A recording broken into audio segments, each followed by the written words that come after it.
এই প্রবাসীরা, তোরা যদি দেশে টাকা না পাঠাস তাহলে তোদের দেশে যাওয়াটাই বন্ধ করে দিমু। ও সামান্য একজন টেলিযোগাযোগ মন্ত্রী, ও এইভাবে কিভাবে হুমকি দেয় প্রবাসীদেরকে? আমরা যদি টাকা না পাঠাই, রেমিটেন্স না পাঠাই, তাহলে আমাদের দেশে যাওয়াই বন্ধ করে দিবে। লজ্জা থাকা উচিত আপনাদের।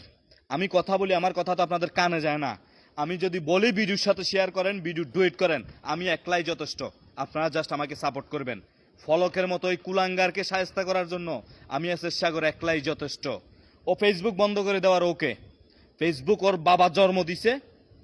আপনারা যারা আজকে টাকার রেট ভালো দেখে অগ্রণী ব্যাংকে গিয়ে ভিড় করছেন, বাংলাদেশে টাকা পাঠাচ্ছেন, নিঃসন্দেহে আপনি হচ্ছেন যে একজন কুলাঙ্গারের ঘরের কুলাঙ্গার।